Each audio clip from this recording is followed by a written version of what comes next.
This is your radio, your station. The first virtual radio in Indonesia. This is Millennials Radio, radio anak muda zaman now.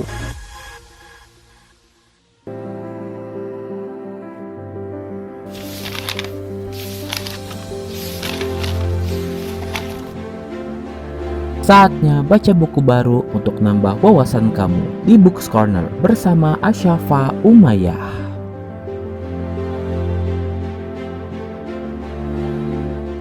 Millennials Radio, the first virtual radio in Indonesia, radio anak muda zaman now. 1 tahun Millennials Radio, perjalanan merakit mimpi. Welcome back to Books Corner Millennials, dan kembali juga bersama aku, sahabat siar kalian, yaitu Asyafa Umayyah. Dan di minggu cerah ini, gimana nih kabar Millennials semua? Apakah Millennials ada yang mungkin sudah masuk masa orientasi ya, sekarang sudah mulai masuk sekolah, mulai berkuliah, mulai belajar. Semangat terus milenial, jangan pernah putus asa karena semua ini demi masa depan yang lebih baik. Amin ya robbal alamin. Nah millennials, kira-kira hari ini kita akan bahas buku apa nih? Jadi buku yang akan kita bahas di pagi hari ini adalah buku Ternyata Menjadi Dewasa Itu, karya Yoga Maulana. Nah sebelumnya millennials nih, gue mau cerita ya. Buku ini itu gak aku dapetin dengan mudah loh gitu. Kenapa? Karena yang pertama, kalau millennials tahu, Yoga Maulana ini adalah salah satu tiktokers yang udah lumayan banyak ya followersnya, dan famous juga di dunia pertiktokan, terutama dunia booktok ya gitu, dunia dimana di TikTok itu banyak banget orang yang mempromosikan buku-buku. Nah salah satunya adalah Yoga Maulana, dan ini adalah buku pertamanya yang rilis di Gradient Media Tama. Wow, keren banget kan? Nah jadi kenapa bisa aku dapat buku ini millennials? Jadi waktu itu Gradient Media Tama itu lagi datang ke Bandung untuk bedah buku langsung 5 penulis di Gramedia Merdeka Bandung. Dan aku datang ke sana millennials kebetulan. Dan aku bingung kayak kira-kira siapa ya yang bukunya harus aku beli gitu. Dan akhirnya pilihan aku jatuh ke buku Ternyata Menjadi Dewasa Itu. Kenapa? Karena pertama aku mempertimbangkan karya bahwa Kak Yoga ini merupakan penulis baru gitu ya, dan ini adalah karya pertamanya.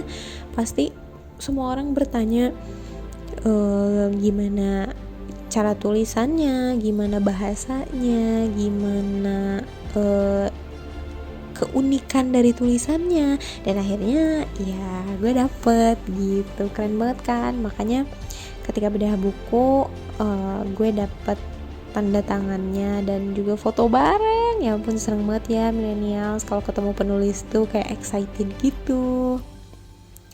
Oke, kita akan bahas dari layout dulu ya di buku Ternyata Menjadi Dewasa.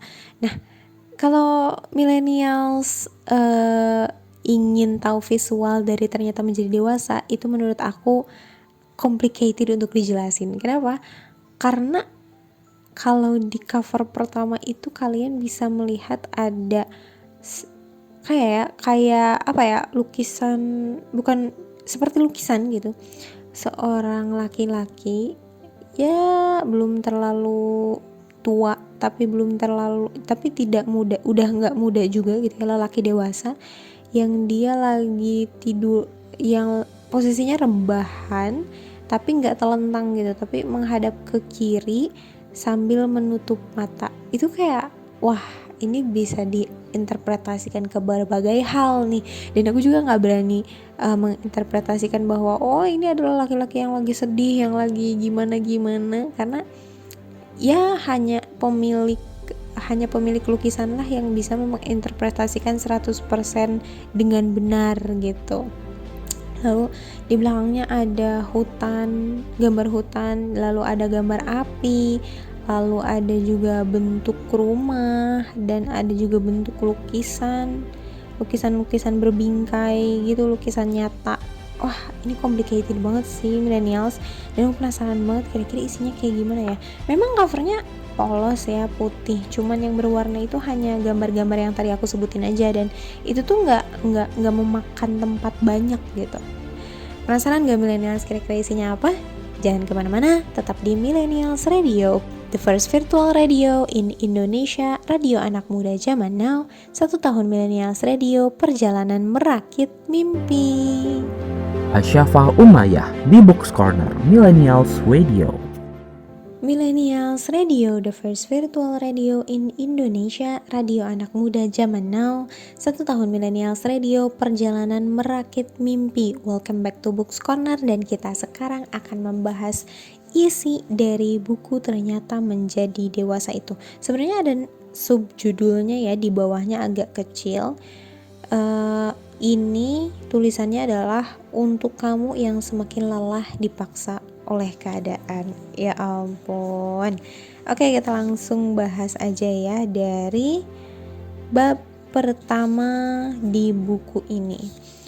Mengenal bagaimana dipaksa dewasa oleh keadaan. Judulnya seperti itu ya. Mungkin beberapa orang dilahirkan dalam keadaan keluarga yang jauh dari kesempurnaan. Masa kecil yang harusnya penuh tawa justru terkadang terasa penuh luka. Tapi ini akan menjadi sebuah awal perjuangan bagi kita untuk mengenal bagaimana dipaksa dewasa oleh keadaan. Semakin dewasa, aku semakin bingung untuk mendefinisikan apa itu arti rumah. Katanya tempat yang bisa membuatku nyaman, tapi kenapa hanya ada kesedihan yang aku rasakan? Oh my god, sedih banget ya. Oke, kita mulai ya. Aku tidak pernah meminta untuk dilahirkan. Aku juga tidak pernah memiliki kesempatan untuk memilih bagaimana nantinya aku dibesarkan. Bahkan, aku juga tidak pernah memiliki kesempatan untuk memilih siapa orang tua yang aku inginkan. Banyak orang menganggap keluarga adalah rumah, tapi kenapa rasanya aku tidak nyaman untuk pulang?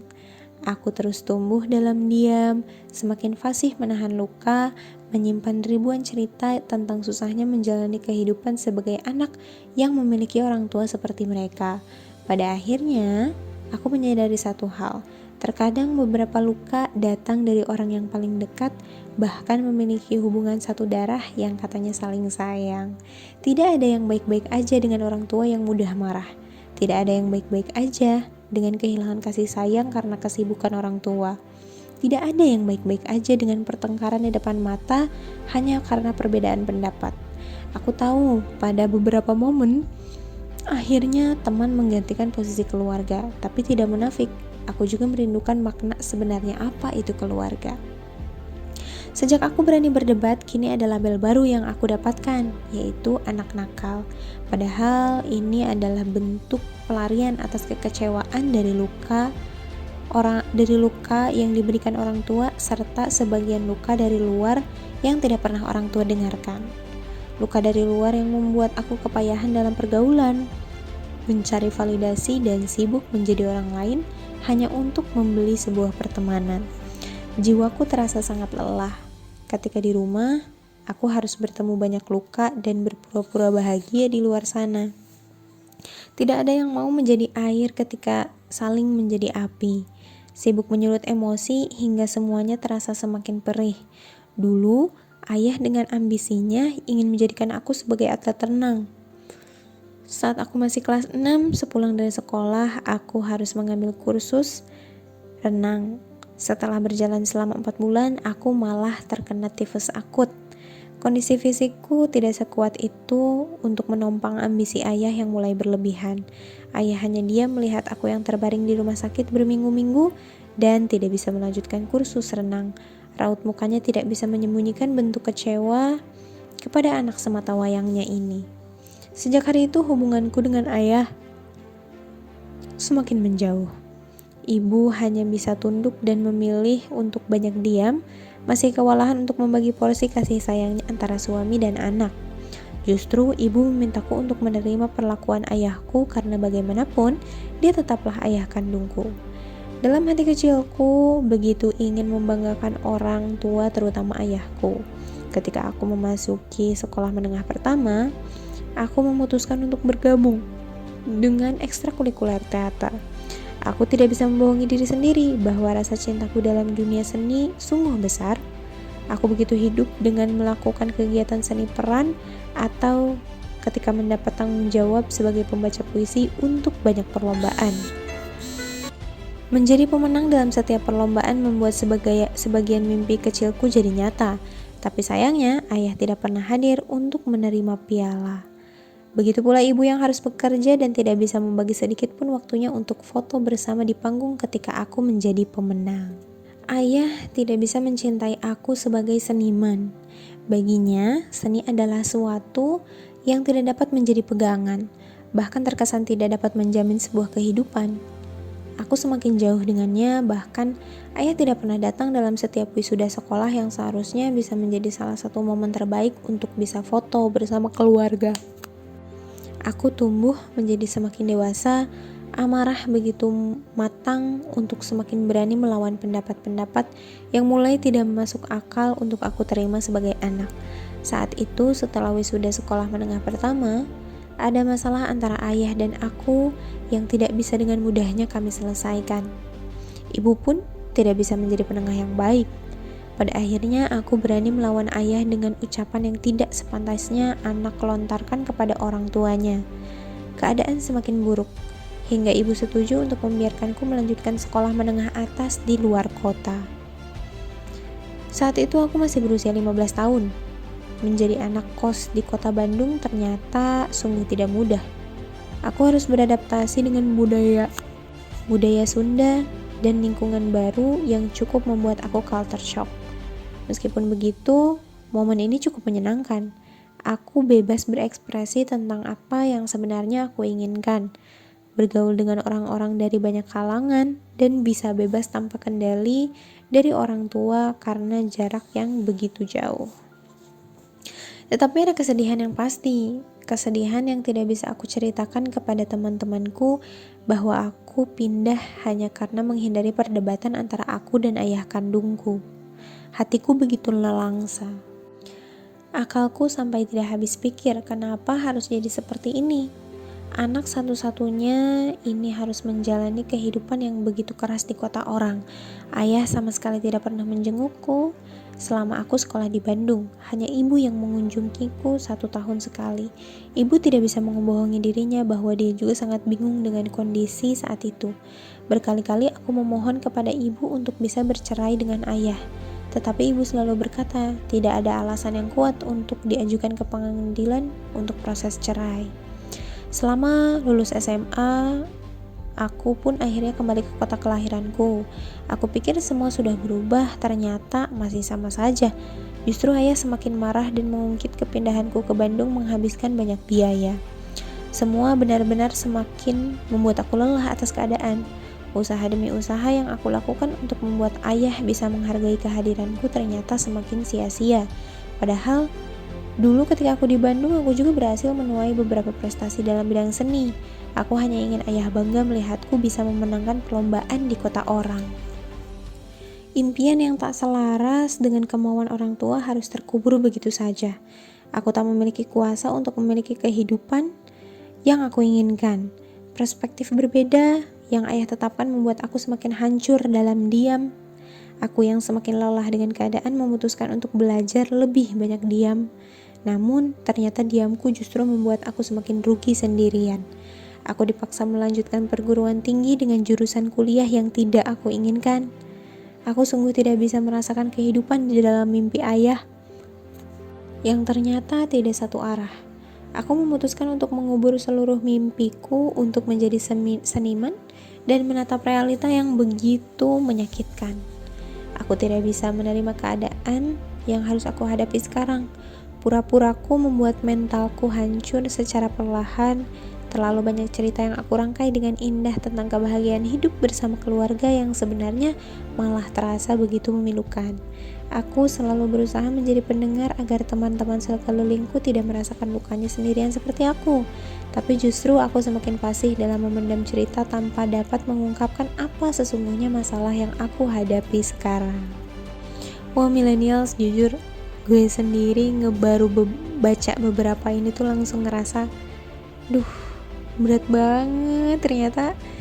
kisah ini mungkin bakal bagus ya. Buku ini akan relate banget bagi millennials yang mungkin merasa apalagi baru pertama ya, yang merasa bahwa rumah itu ternyata tidak mudah ya untuk dijadikan tempat bersandar, apalagi tempat berlindung gitu.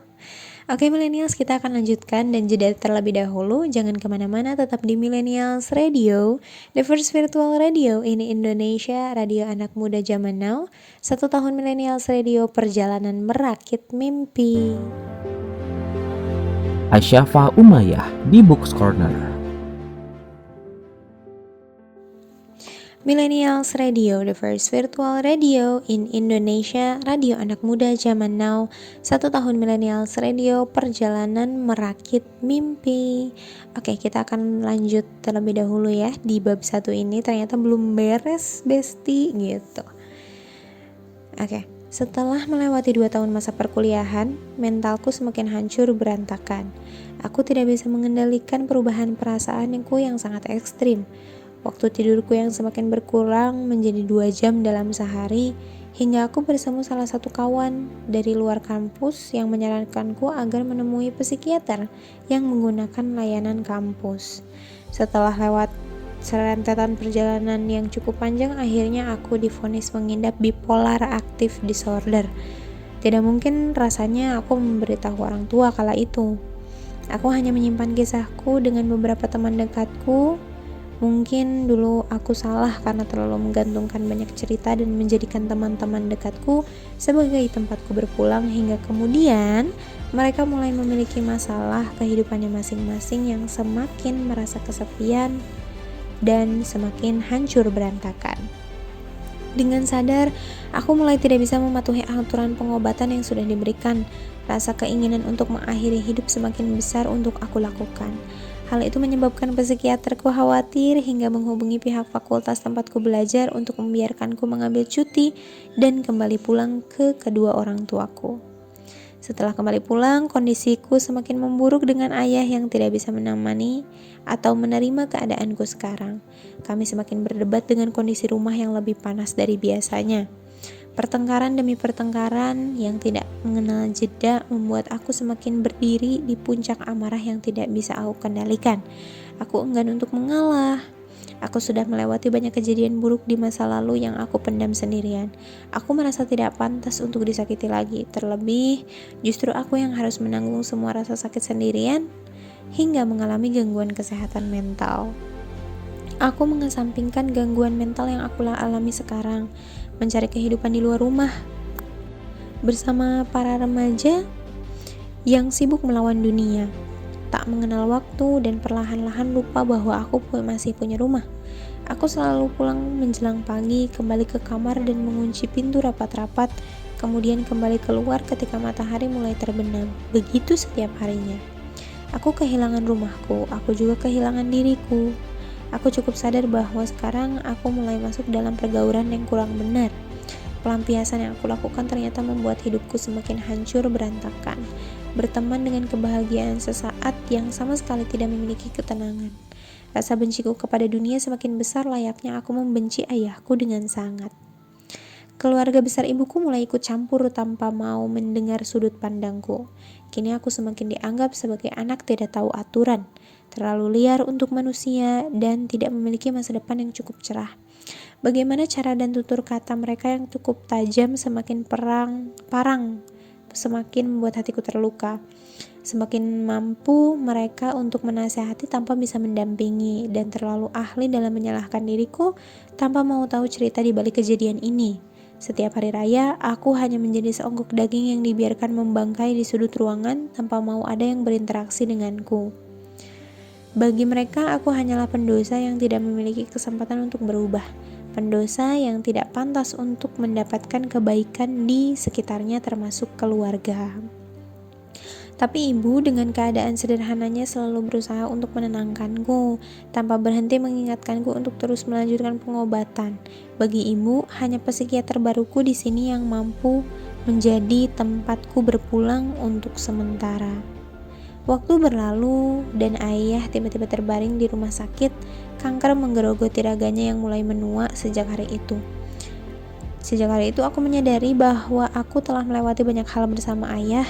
Aku harap di matanya yang belum pernah aku temukan semakin masih tersisa amarah yang mimpi atas mimpi yang terabaikan.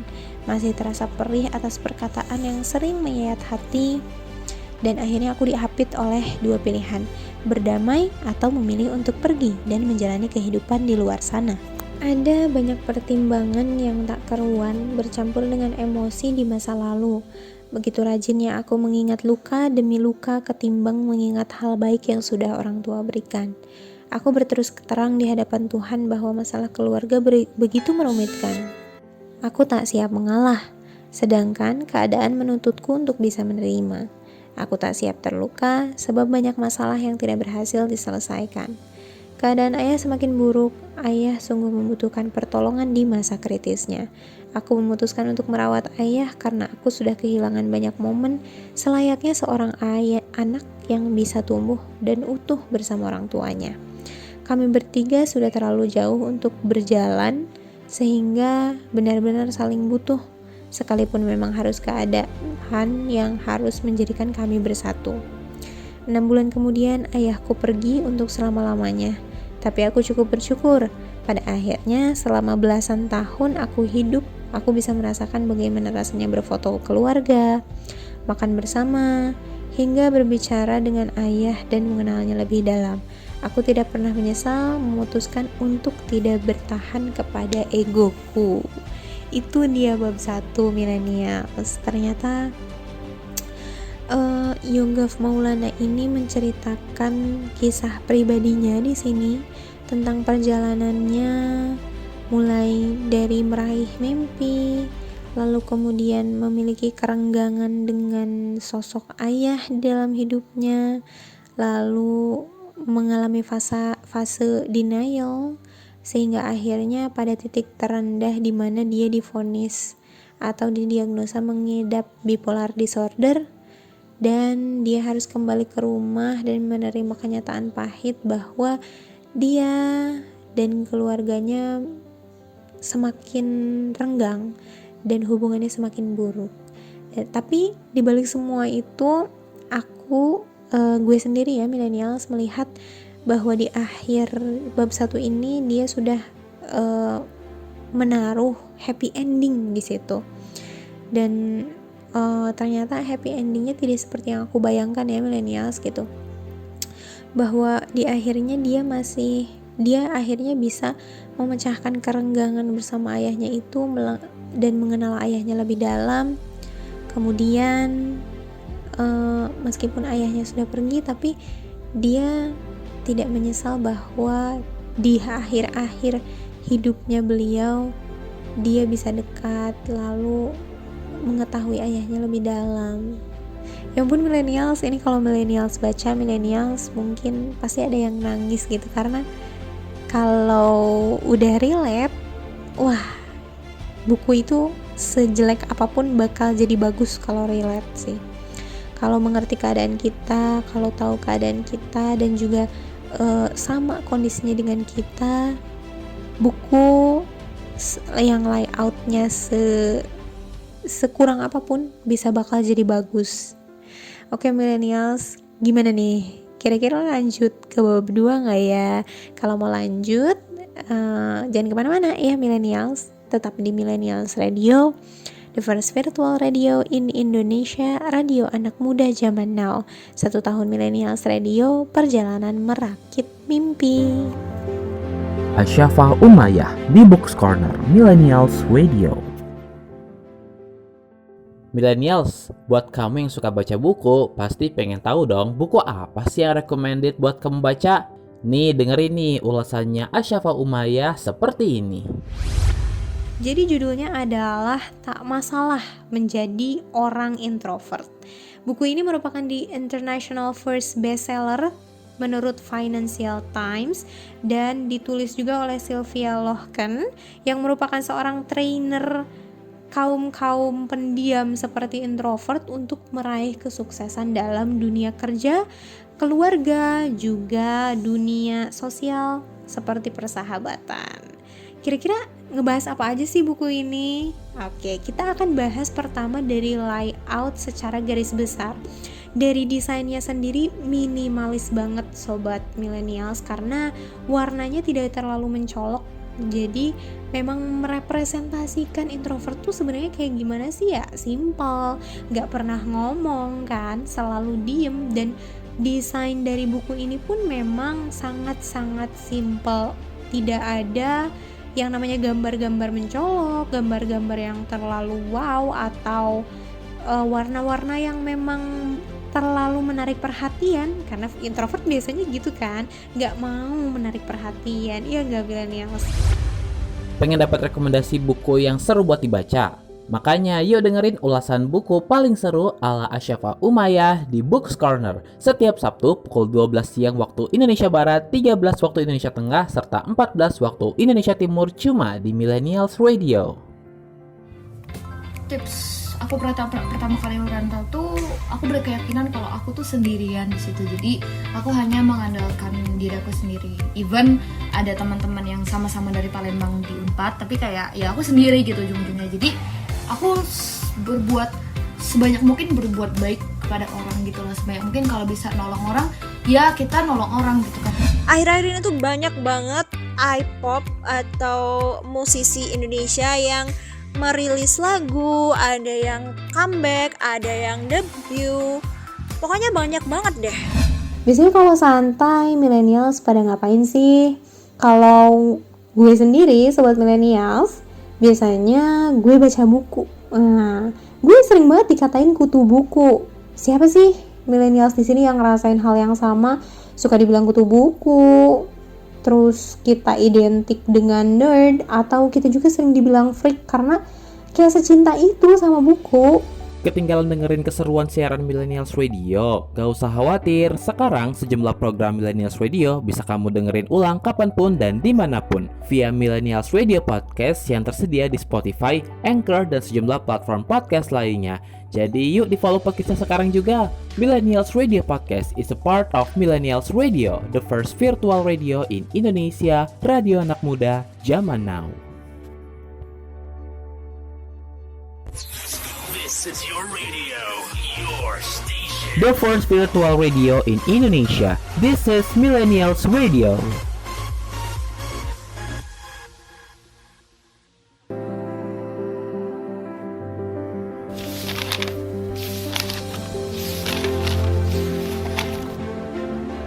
Saatnya baca buku baru untuk nambah wawasan kamu di Books Corner bersama Asyafa Umayyah.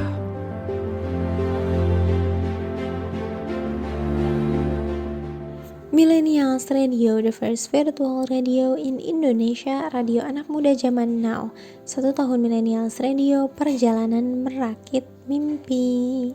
Oke millennials, kita akan langsung masuk ke bab 2 dari buku Ternyata Menjadi Dewasa itu, dengan judul Ternyata pembunuh mimpi paling kejam itu adalah keadaan. Mungkin kamu masih berhenti di titik yang sama, tersungkur di jalanan dan melihat banyak manusia dengan keberuntungan yang tak kau punya. Mimpi begitu indah, tetapi keadaan terasa sama sekali tidak pernah berpihak.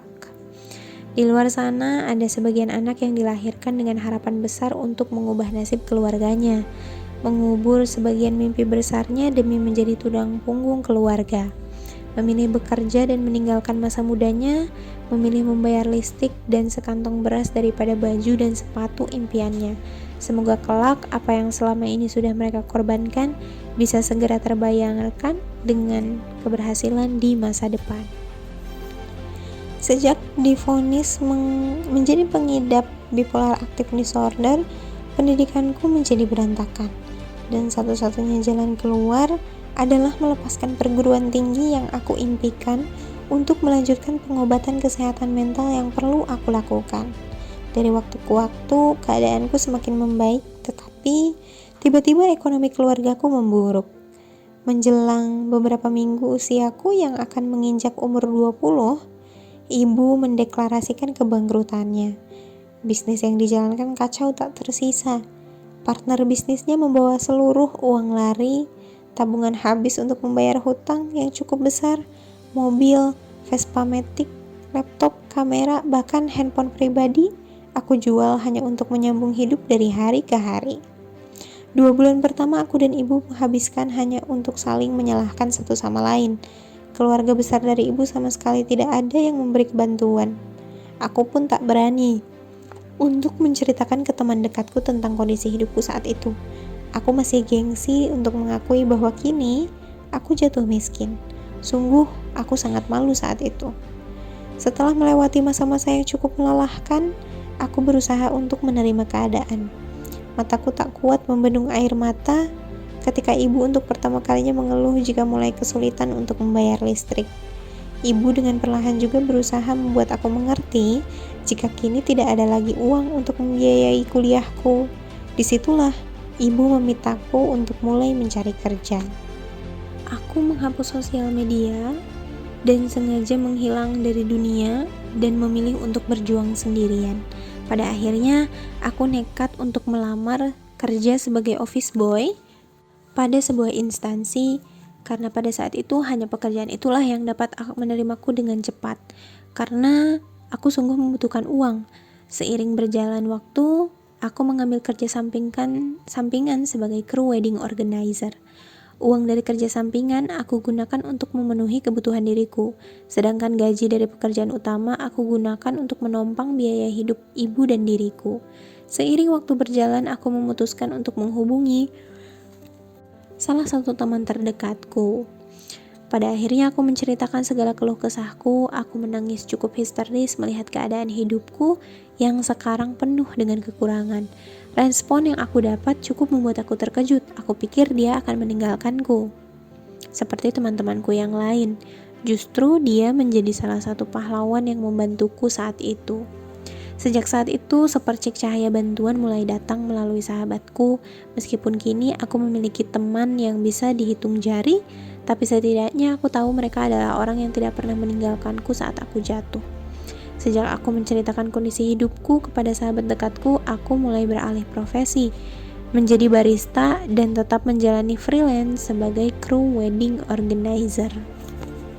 Aku tidak pernah mengira bahwa cobaanku semakin menjadi. Tetapi hari itu benar-benar mengubah cara pandang hidupku hingga sekarang. Lagi-lagi, aku kembali dipaksa dewasa oleh keadaan yang sama sekali tidak pernah aku ekspektasikan. Mengandalkan ijazah SMA yang membuat tekadku semakin kecil. Terlebih aku merasa dunia tidak adil. Mengapa harus aku dengan usia yang masih muda bekerja, sedangkan di luar sana masih banyak kawan sebaya yang bisa duduk nyaman di bangku perkuliahan.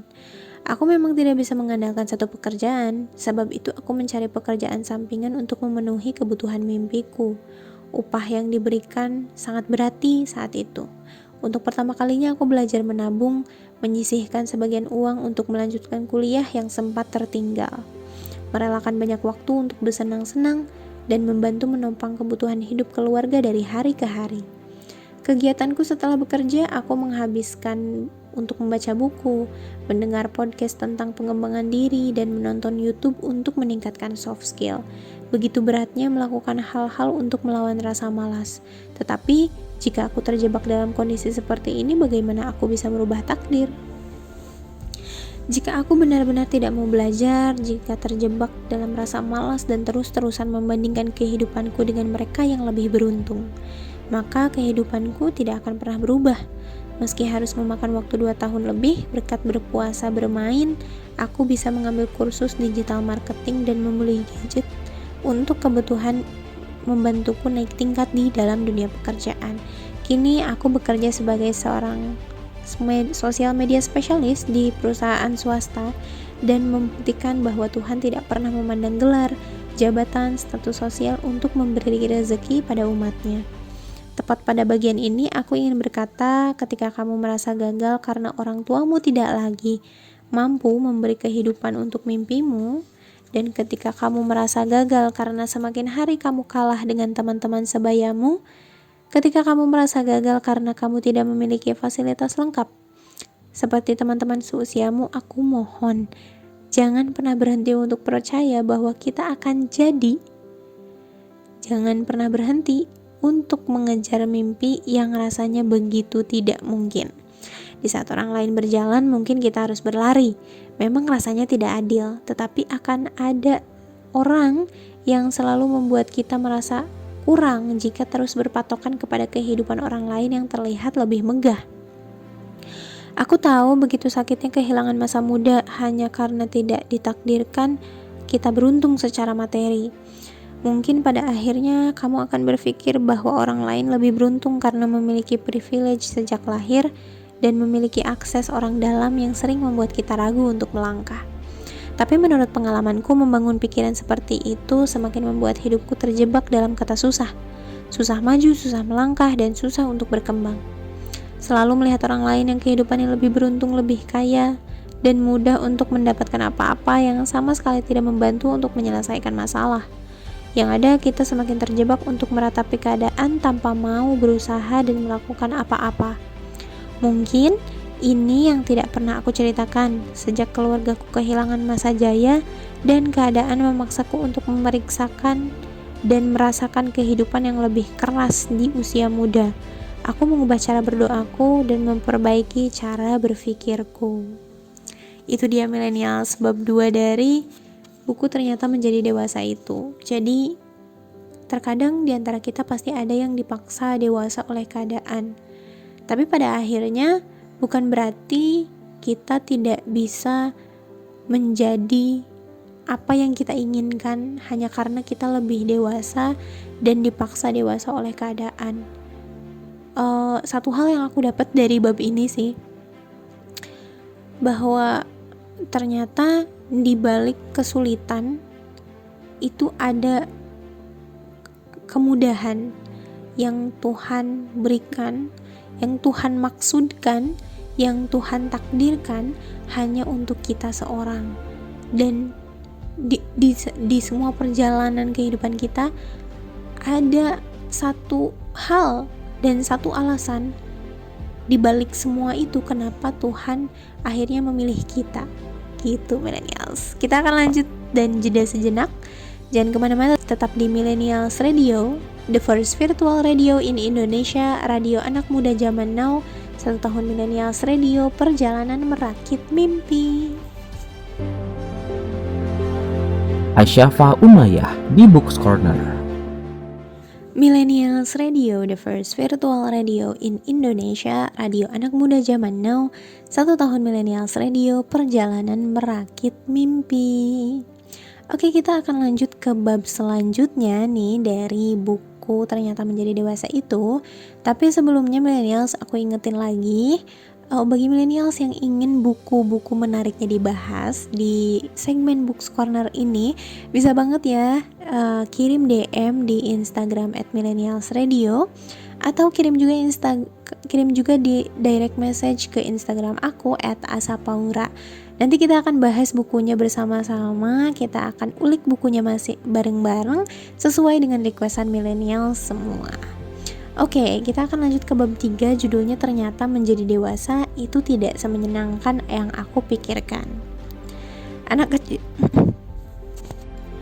kecil yang dulu mulai beranjak dewasa kini tidak lagi bahagia.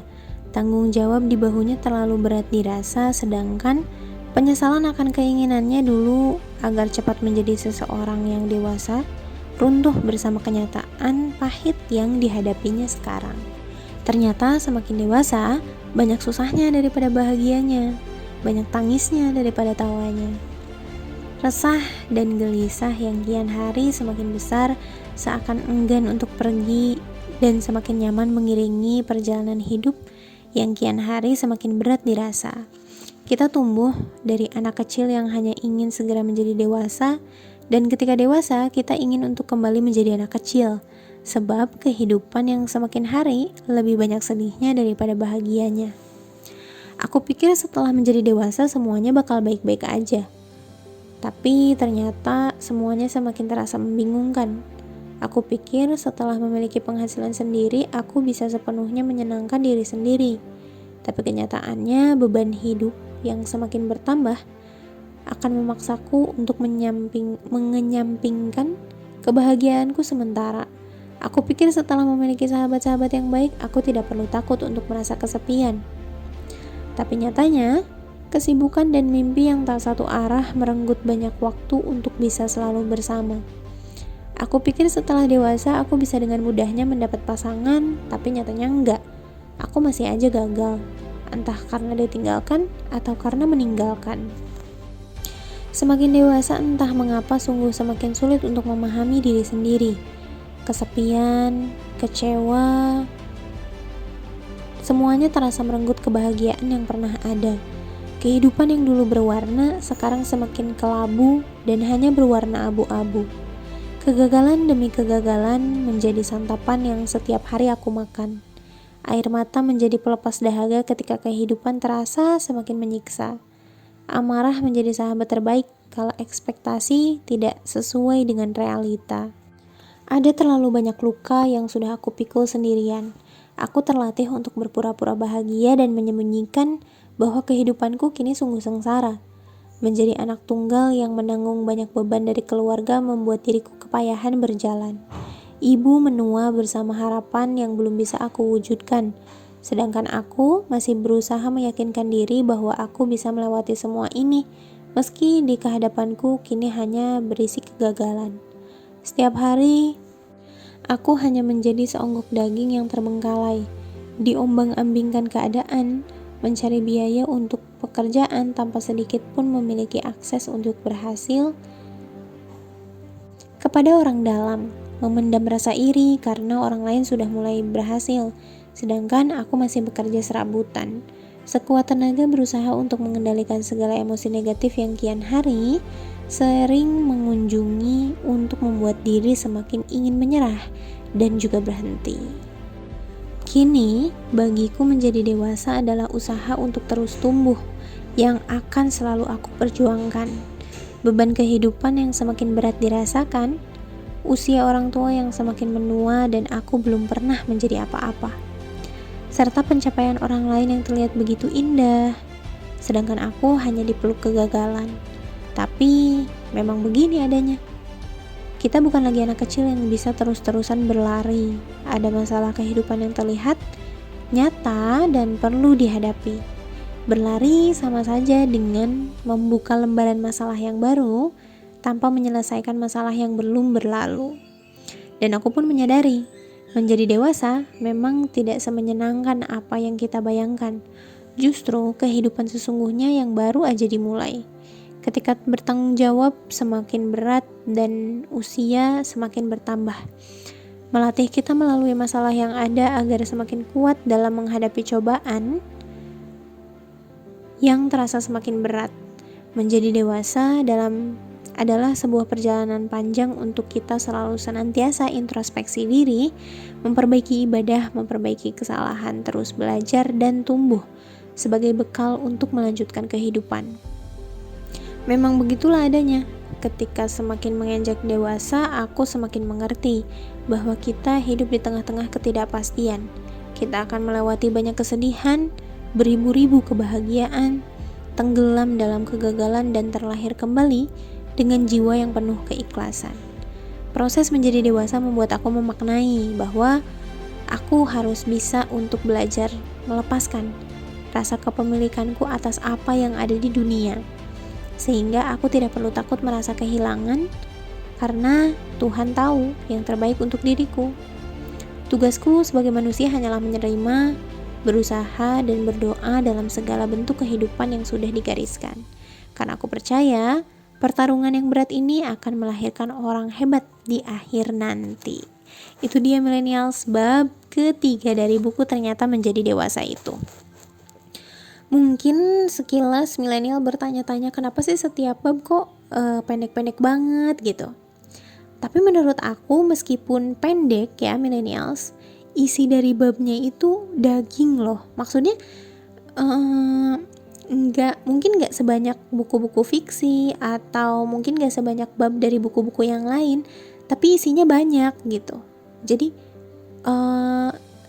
sesedikit apapun gitu isi babnya, kalau memang isinya penuh, menurut aku itu nggak akan masalah gitu millennials. Nah, menurut millennials sendiri gimana nih buku ini? Apakah menurut millennials buku ini menarik untuk dibaca?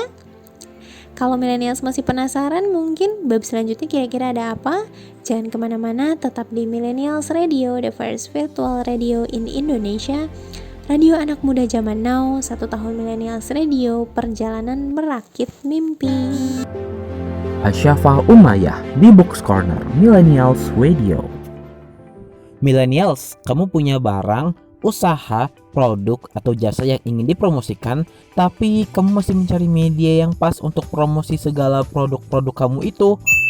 Tenang aja, Millennials Radio siap untuk jadi mitra beriklan yang paling tepat buat kamu. Tapi kamu harus tahu dulu kenapa sih kamu harus beriklan di Millennials Radio? Yang pertama, Millennials Radio hadir sebagai radio pertama di Indonesia yang berkonsep siaran secara virtual. Artinya setiap penyiar bisa melakukan siaran dari daerahnya masing-masing. Dan kini, Millennials Radio telah memiliki lebih dari 20 virtual announcer yang tersebar di seluruh Indonesia. Mulai dari Medan, Palembang, Kupang, Bandung, Jabodetabek, Malang, Sidoarjo, Balikpapan, Pontianak, dan masih banyak kota-kota lainnya di Indonesia. Jika digabungkan, total followers Instagram dari masing-masing virtual announcer mencapai lebih dari 30.000 followers loh. Selain itu, kami juga hadir dengan beragam program yang pastinya beragam dan variatif. Gak cuma melulu tentang hits-hits terkini, tapi ada juga berbagai special program yang cuma muterin berbagai lagu dari genre tertentu, kayak lagu dangdut, lagu throwback dari era 70-an, 80-an, 90-an, hingga 2000-an, dan juga yang muterin lagu-lagu indie. Eits, gak cuma itu, program yang ngebahas lagu-lagu dan pop culture dari negara-negara Asia juga ada loh di sini. Selain itu, kami juga memiliki beragam akun sosial media yang terus berkembang di Facebook, Instagram, dan YouTube Millennials Radio dan Twitter @millennialsradio_.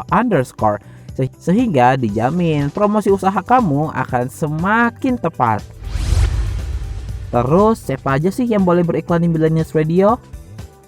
Semuanya boleh, dari kamu yang punya UMKM sampai kamu yang punya brand besar, boleh banget loh untuk gabung. Karena saat ini Millennials Radio menawarkan beragam paket spesial yang dimana kamu gak cuma bisa memasarkan produk-produk kamu melalui on-airnya Millennials Radio, tapi juga produk-produk kamu akan dipromosikan melalui sosial media kita juga loh. Jadi kamu bisa double untung deh. Promo on air di radio bisa, promo di sosial media juga bisa.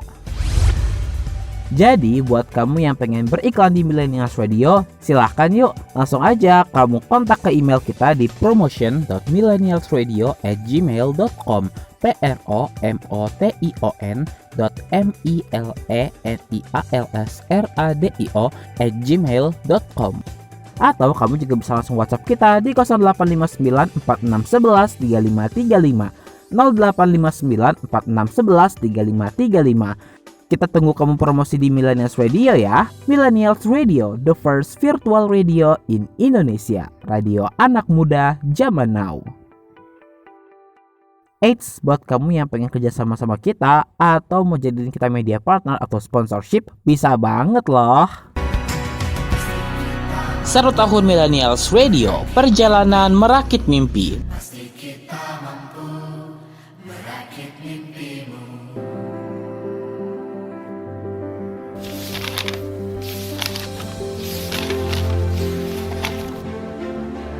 Saatnya baca buku baru untuk nambah wawasan kamu di Books Corner bersama Asyafa Umayyah. Millennials Radio, the first virtual radio in Indonesia, radio anak muda zaman now. 1 tahun Millennials Radio, perjalanan merakit mimpi. Kita akan lanjut Millennials ke buku ke bab selanjutnya, yaitu bab 4. Ternyata setelah menjadi dewasa ada banyak pencapaian yang tidak bisa dibanggakan.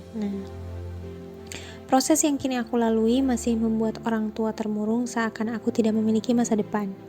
Pencapaian besar yang aku dapatkan justru menjadi terbalikan, hanya karena mimpiku tidak satu arah dengan keinginan mereka. Memang menjadi dewasa tidak pernah seindah yang dibayangkan. tetapi memilih berhenti di tengah jalan sama sekali bukan pilihan. Semakin dewasa begitu menyedihkan jika melihat diri yang rasanya tidak bisa dibanggakan. Kegagalan yang cukup membuat kita berantakan ternyata menjalar hingga mengubah raut wajah orang tua yang penuh kekecewaan. Mencoba mencari banyak jalan yang tak satu arah dengan keinginan mereka untuk menjemput kesuksesan, nyatanya tidak cukup membuat orang tua bisa turut bersorak bahagia. Tubuh dewasa dengan ekspektasi tinggi dari keluarga besar membuat aku semakin kelelahan. Aku sangat kewalahan dalam mengejar standar tinggi yang mereka berikan. Padahal untuk menjadi seseorang yang sering mereka banding-bandingkan, aku juga butuh proses dan waktu. Gagal masuk perguruan tinggi favorit, gagal bekerja di perusahaan yang bergengsi, membuat aku semakin dibesarkan hanya untuk menjadi seorang pecundang. Begitu lelahnya untuk terbebani dengan ekspektasi orang lain. Begitu lelahnya untuk menjalani hidup yang mulai diremehkan. Begitu lelahnya untuk hidup bersama orang-orang yang tidak menghargai sebuah arti perjuangan. Jalan menuju kesuksesan tidak akan selalu berjalan lurus.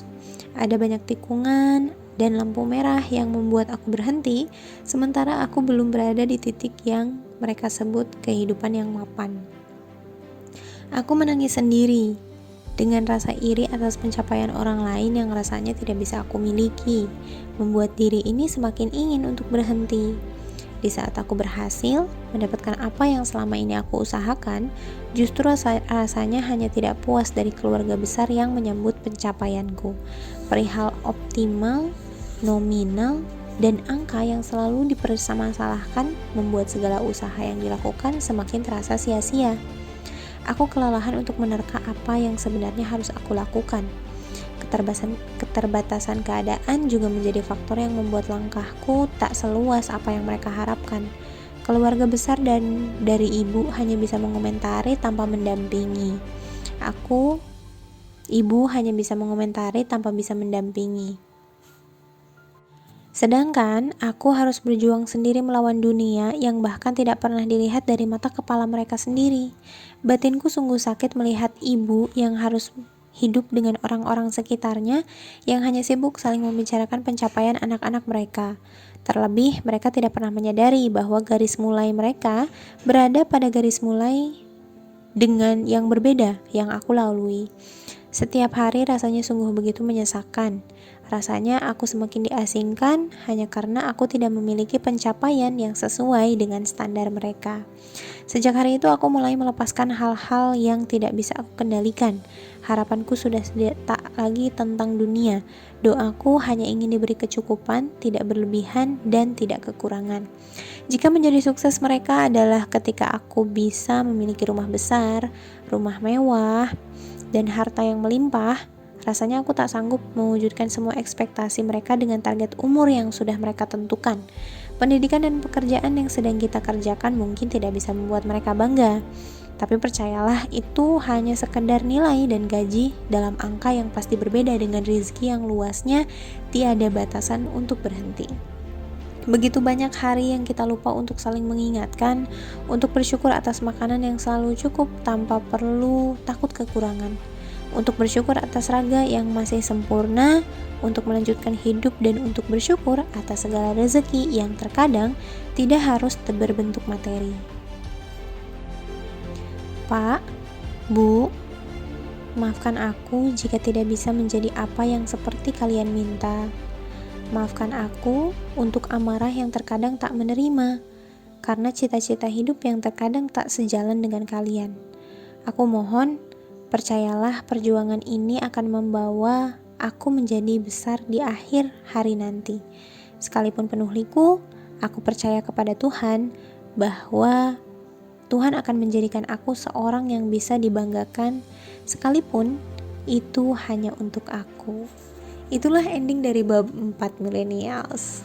Kalau lihat dari bab ini sendiri, aku bisa paham sih kenapa memang semakin dewasa ada begitu banyak halangan, rintangan, dan terutama apalagi millennials yang mungkin sudah beranjak dewasa gitu ya, sudah memasuki masa-masa perkuliahan, masa-masa kerja, masa-masa mencari nafkah, atau mungkin bahkan masa-masa berkeluarga, memang setelah dewasa ada banyak pencapaian yang gak bisa dibanggakan, ada banyak kekecewaan, ada banyak kesedihan, tapi bukan berarti millennials harus berhenti.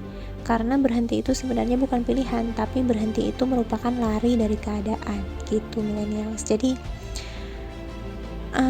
ada banyak hal yang mungkin gak bisa diungkapkan ya, dari kedewasaan yang memang sebenarnya itu begitu pahit gitu. Waktu kecil kita pengen banget jadi dewasa nih gitu, kalau udah dewasa nanti aku pengen ini, aku pengen itu, karena aku bisa bebas, aku dibolehin ini, aku dibolehin itu. Tapi nyatanya ketika dewasa ada begitu banyak tanggung jawab yang disampirkan ke pundak ini, dan juga ada begitu banyak ekspektasi yang menekan di kehidupan ini, sehingga pada akhirnya tidak semua hal itu bisa dibanggakan. Tidak seperti kita waktu kecil. Mungkin ketika kecil kita mulai berjalan, kita rasanya bangga, kita dibangga-banggakan orang tua. Lalu mulai kita tumbuh berjalan, kita mulai berbicara, kita mulai bisa berlari. Mereka semua mengapresiasi dan semua itu dibanggakan oleh orang tua kita. Tapi ketika kita sudah dewasa, kita sadar nggak semua hal itu harus diapresiasi oleh orang lain. At least kita bisa mengapresiasi diri kita sendiri, itu udah lebih dari cukup. Gitu millennials. Gimana nih? Masih mau lanjut? Kalau mau lanjut jangan kemana-mana, tetap di Millennials Radio, the first virtual radio in Indonesia, radio anak muda zaman now. 1 tahun Millennials Radio, perjalanan merakit mimpi. Asyafa Umayyah di Books Corner. This is the first virtual radio in Indonesia. You turn me on like a light switch when you're moving your body around and around. Now I don't wanna fight this. You know how to just make me want you. Turn me on. Aku tuh kamu, aku tuh kamu. Dan semua apa mungkin iman kita yang berbeda. Hey, watch me, I'ma be crazy. 드럼도 못하고 hands up. 돌이켜 나 into my mind. 한 방에 퍼지는 ransom. Wait it, 이건 치명적인 사태. Shutting me down, 지어볼까? 모두가 say I'm too much. Untuk selamanya rasa ini tercipta. Oh, indahnya. Now you're listening to Millennials Radio, the first virtual radio in Indonesia, radio anak muda zaman now. This is your radio, your station. The first virtual radio in Indonesia. This is Millennials Radio.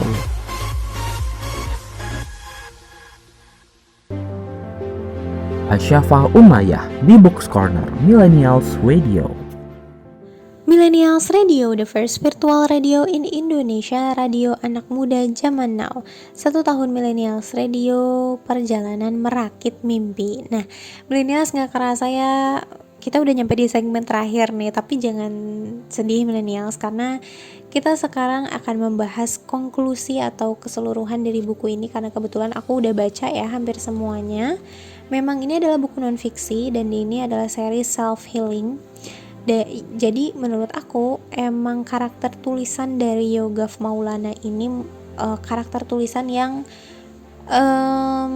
berasa kita punya temen gitu. Kita berasa punya temen untuk cerita curhat, dan kita berasa punya temen yang paham, oh bahwa keadaan kita lagi seperti ini nih gitu. Bahkan di blurbnya dia menyantumkan, mungkin ada beberapa orang yang dilahirkan dalam keluarga yang jauh dari kesempurnaan. Masa kecil yang harusnya penuh tawa justru terkadang terasa penuh luka. Tapi ini akan menjadi sebuah perjuangan awal bagi kita untuk mengenal bagaimana dipaksa dewasa oleh keadaan. Aku jujur suka banget sih ya milenial sama tulisan dari Yogaf Maulana ini. Dia memberikan dan menyajikan tulisan yang menyatakan bahwa kamu gak sendirian kok untuk menghadapi dunia yang keras ini gitu. Ada tulisan-tulisan yang memang menyatakan bahwa mungkin kamu akan kesulitan, mungkin kamu akan membenci diri sendiri, mungkin kamu akan melewati fase dimana kamu denial, kamu depresi, kamu gak punya teman, karena teman memang gak akan bertahan selamanya, dan itu adalah hal yang wajar gitu. Ada orang-orang yang mungkin menyakiti kamu, ada orang-orang yang jahat sama kamu gitu. Tapi pada nyatanya sebenarnya kamu lebih kuat loh daripada apa yang kamu bayangkan. Jadi jangan sedih karena tulisan-tulisan ini tuh bakal menemani hari-hari kalian gitu. Serasa kalian memiliki temen untuk bersandar ketika kalian emang lagi di titik paling jatuh gitu, millennials. Ini seru banget sih, aku ngefans banget sama Kak Yoga ini. Makanya aku beli buku ini langsung ketika bedah buku bersama beliau, dan ya ampun, kalau aku sih seneng banget ya milenial sampai bisa foto sama beliau dan dapat tanda tangannya. Aku berharap suatu saat beliau akan mengeluarkan karya yang lebih bagus lagi untuk aku nikmati, dan aku berharap bisa ketemu lagi sih sama beliau. Nah, milenial sendiri gimana nih? Kira-kira punya cerita nggak di balik buku-buku yang milenial beli dan di balik penulis-penulis yang milenial suka? Kalau ada, boleh ceritakan ya ke DM Instagram @millennialsradio atau Instagram aku @asapaura. Kita akan berjumpa di minggu depan, millennials. Jangan sedih karena kita akan kembali bersama buku-buku yang menarik. Jadi jangan kemana-mana. Saya Asyafa Umayyah pamit undur diri dari ruang dengar Anda. Jangan kemana-mana, tetap di Millennials Radio, the first virtual radio in Indonesia, radio anak muda zaman now. 1 tahun Millennials Radio, perjalanan merakit mimpi.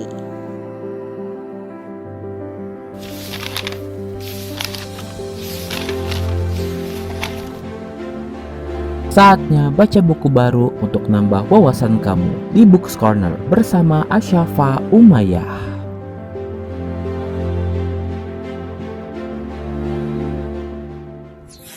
This is your radio, your station. The first virtual radio in Indonesia. This is Millennials Radio, radio anak muda zaman now.